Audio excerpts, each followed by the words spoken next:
একদিনে পরপর তিনটি দুর্ঘটনায় রীতিমতো আতঙ্ক এবং আহতের সংখ্যা বিশালগড় জুড়ে বাড়ছে।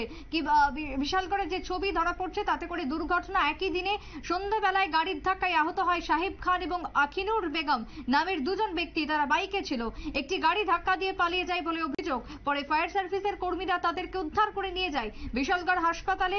দুপুরে কড়ইমুড়াতে বাইক নিয়ে দুর্ঘটনার শিকার হয় স্কুল ছাত্র দুই যুবক। চিনির গাড়ির ধাক্কায় আরো এক যুবক আহত হয় সন্ধ্যাবেলায়।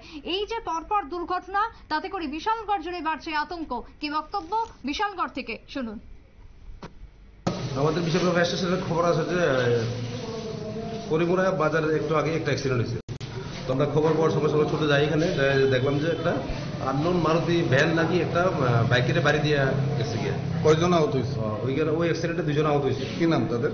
একজন হলো আখিনুর বেগম আর সাহেব খান। বাইকের নাম্বার পাওয়া গেছে নাকি? বাইকের নাম্বারটা পাওয়া গেছে। কি গাড়ির সাথে হয়েছে? এটা আননোন মারুতি ভ্যান।